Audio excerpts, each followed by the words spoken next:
Boker Or, Bezrat Hashem, Shtabach Vitale Shmolat, Shel Akadosh Baruch Hu, ce lundi matin 11 du mois d'août et 17 du mois de Av. Shiur offert par Yehuda Haddad, ou Haddad Bezrat Hashem, dédicace à ma très chère épouse Léa Tzipora, qui est toujours à mes côtés pour me soutenir au quotidien et m'accompagner spirituellement.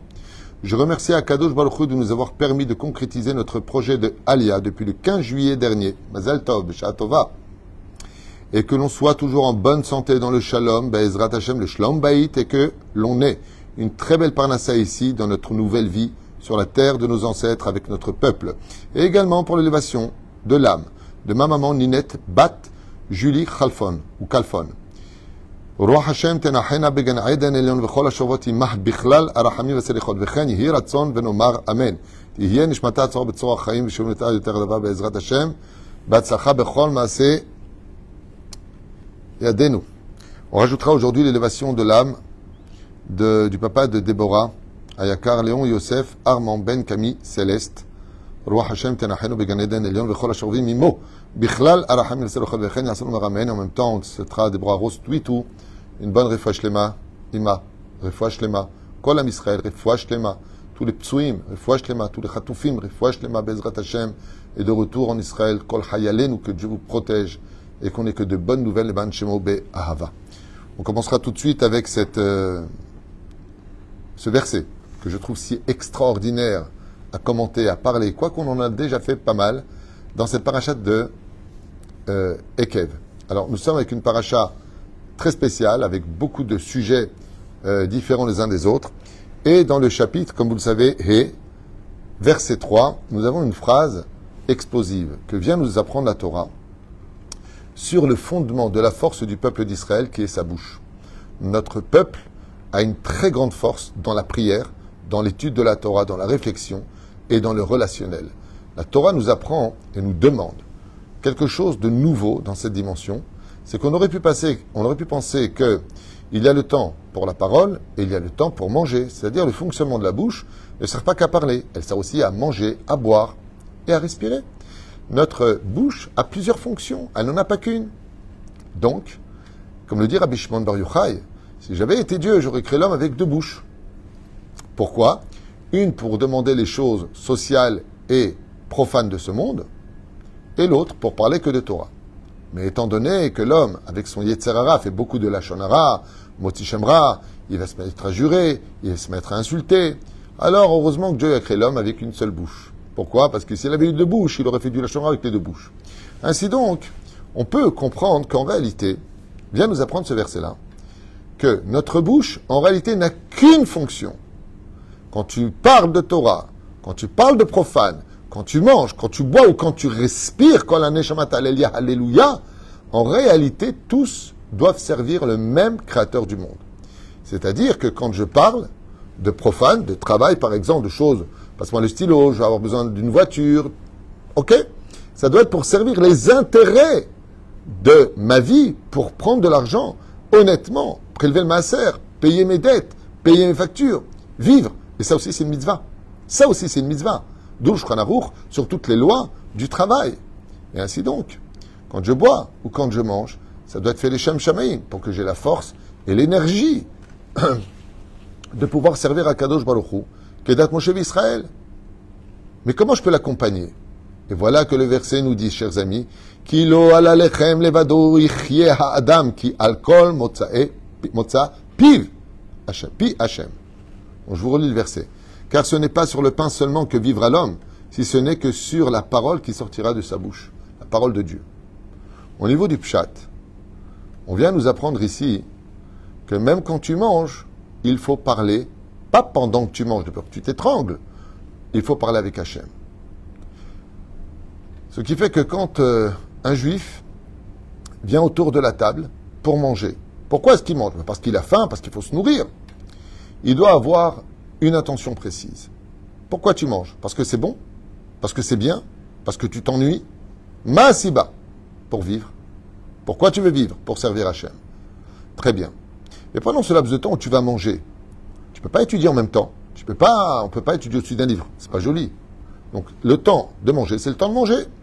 On vient nous dire, oui mais attends, même cette nourriture-là, elle a une importance primordiale. Veine. Regardez bien toutes les bénédictions, chers amis, que nous avons.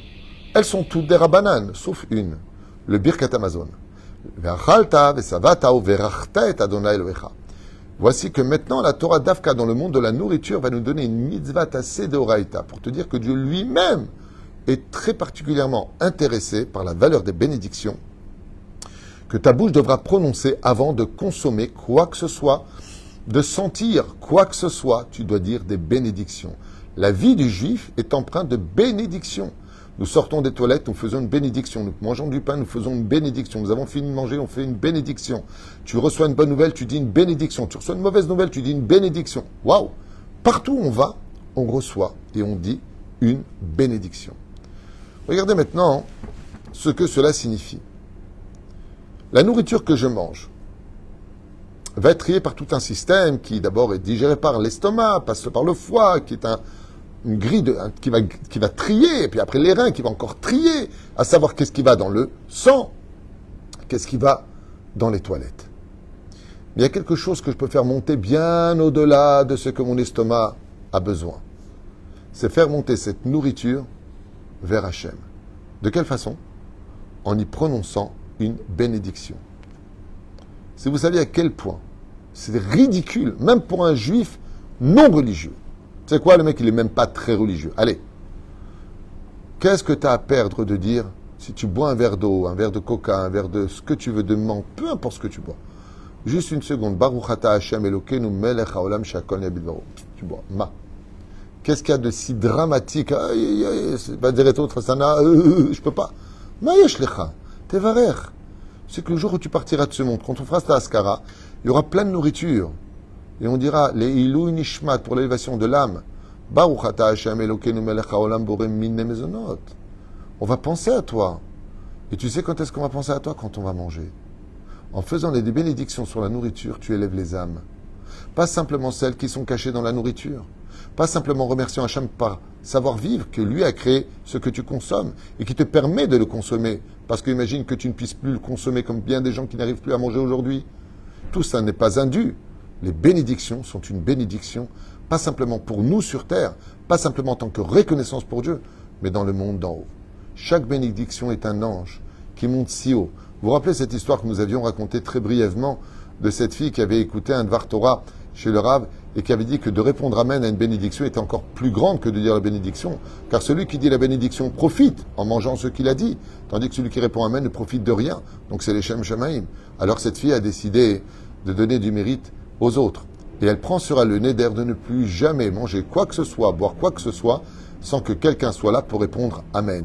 Et voilà qu'un après-midi à Tel Aviv, ça se passe, alors que la chaleur était insoutenable, elle rentre de l'école épuisée et elle a surtout très soif.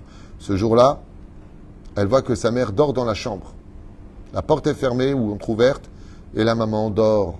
Elle ne veut pas la réveiller, c'est Gezel Shena, c'est assourd, sa maman elle dort, respect des parents. Et là, elle regarde, donc il n'y a personne pour répondre Amen. Elle est assoiffée. Assoiffée. Et qu'est-ce qu'elle fait? Elle dit, j'ai une idée. Je vais prendre un verre d'eau, je vais aller sur le balcon. Comme je suis au 2e étage, je vais demander à un passant de s'arrêter, je vais dire la bénédiction à voix haute et il va répondre Amen. Et voilà qu'en ouvrant, juste en ouvrant, elle n'était pas fermée, la porte de la mirpesset, du balcon, qu'est-ce qu'elle trouve là-bas? Elle trouve sa petite sœur de 2 ans et demi qui se tenait à peine sur le point de tomber du 2e étage. Sur ce, elle pose le verre et elle rattrape sa sœur à la dernière seconde en lui sauvant la vie. Et elle a raconté cette histoire, quand elle était plus grande, j'ai entendu cette histoire à la radio en roulant dans ma voiture, et cette femme, qui était donc une jeune fille, a dit, j'avais pris sur moi la mitzvah, le neder, c'est pas obligé, que quelqu'un réponde Amen, et j'ai sauvé la vie de ma sœur grâce à cela. Si une bracha peut sauver, par le biais de cette situation, une vie, combien tu réavives de vie quand tu fais une bénédiction? Pourquoi rater ça? C'est tellement dur de prendre le temps de dire une bénédiction, tellement difficile. Chaque juif doit prendre le temps. Tu sens un parfum, tu dis Baruch Hashem Borem Mine Bessamim. Qu'est-ce qu'il y a? C'est dramatique de sentir des Bessamim. Tu dis la bracha, tu vas manger le mezonot. C'est dur de dire Borem Mine Mezonot, à la Mechayav, à la Kalkala, de prendre un tout petit peu de temps. À ce point-là, ça te brûle la neshama. Ouh, je peux pas. Bijulma. Si tu n'y crois pas, alors il n'y a plus de réponse à donner. Mais si tu y crois un petit peu, si tu sais que Dieu existe, donne le temps à Kadosh Baruch Hu de prononcer les bénédictions. Ça ne tue pas. Au contraire, ça réavive. Comme on l'a vu dans le livre de Reshit Chochma, Sha'ar Ha'ira, Shar Gehinam. Qui descend au 4e palier du Gehinam et qui mange des charbons brûlants? Celui qui dans ce monde a mangé sans bénédiction. Non seulement tu perds des mitzvot, mais Dieu seul sait combien tu souffriras d'avoir raté cette occasion de craindre le ciel, mais surtout de lui montrer que tu l'aimais en lui disant je t'aime avec des bénédictions. Baruch ata Hashem Elokeinu melech haolam she'akon yabid v'ro mayesh. Bezrat Hashem, chaque juif, enseignez à vos enfants de prendre le temps de dire les bénédictions avec amour. Je veux dire, votre fils veut dire, regarde, je vais te donner une glace, tu vas dire she'akol, je veux dire amen à ta bracha. Baruch ata Hashem Elokeinu melech haolam she'akon yabid v'ro. Et tu dis amen, lama, pour encourager cette si grande mitzvah qui nous est incombée à tous. Bénir le Créateur du monde, comme hier la choupa, tellement amoureux de sa femme, il a fait la bracha she'hayanu v'kiyemanu v'higianu la zemanazi, il a regardé avec amour. Dire une bénédiction, c'est une preuve d'amour. Mais attention, pas je t'aime, pas Baruch ata Hashem, prends le temps de bien prendre cette bénédiction au sérieux et de prononcer mot à mot ce qui est marqué. 3 temps, je vous le répète encore. Une bénédiction, c'est 3 temps. Baruch ata Hashem, virgule. Elokeinu melech haolam, virgule. Tu sais avant de dire la bénédiction, sur quoi tu fais la bracha? Mezonot, shakol, haetz, hahadama, peu importe. Tu sais, tu le dis de tout ton cœur, avec un cœur serein. Vetiré bezrat Hashem, dvarim niflem nisgavim.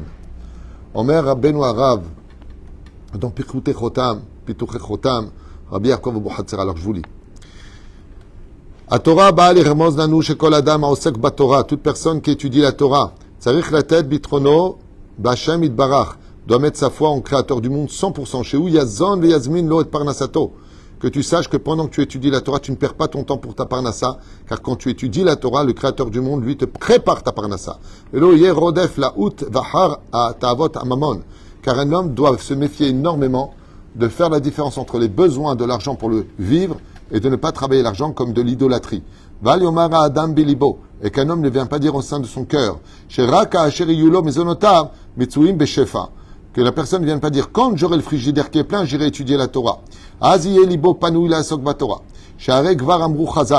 nos chachamim nous disent dans Masechet Avot, Perek Bet Mishnah Dalet, Al Tomar Lishnem Shne, Shema Lo Tipane.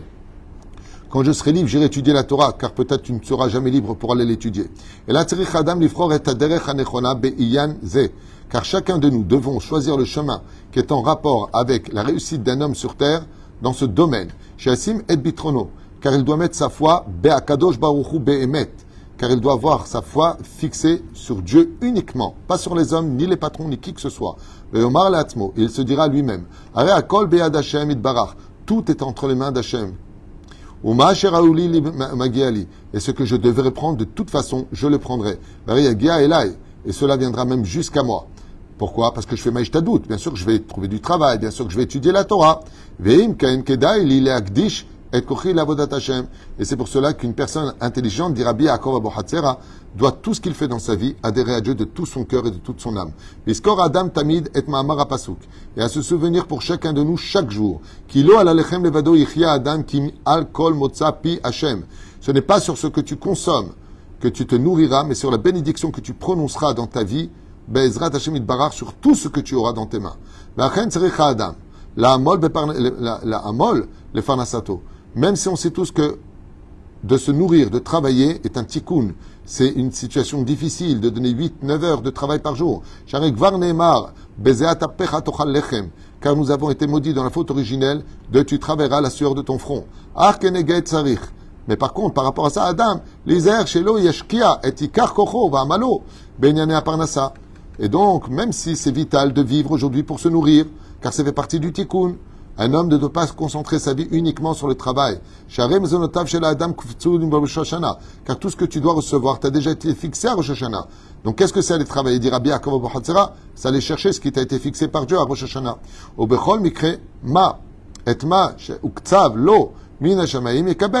Car Bezrat Hashem, ce que Dieu t'a fixé, tu dois être mamin à 100% que Bezrat Hashem, Dieu te le donnera. C'est pour cela que tu dois te fâcher vis-à-vis de personne par rapport à l'argent.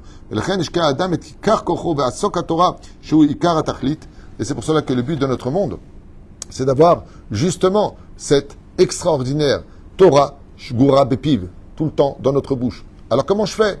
Eh bien quand tu vas travailler, Baruch Hashem, tu as la misa de la mezouza, quand tu prends ta pause, tu vas t'arrêter, tu vas manger quelque chose, c'est à ce moment-là que tu prononceras toutes tes bénédictions. Et ainsi donc, que vient nous dire ici Rabbi Yaakov Bohatzera, c'est que le fait d'avoir une foi totale en Akadosh Baruch Hu, non seulement je mets de la bracha dans la parnassa dont j'ai tellement besoin pour vivre, mais de qui plus est, même quand maintenant je vais manger, je vais dormir, Kirat Shema Lamita, je vais consommer, je vais faire mes bénédictions, j'arrive quelque part, je dis Baruch Hashem, même si ce n'est pas une bénédiction.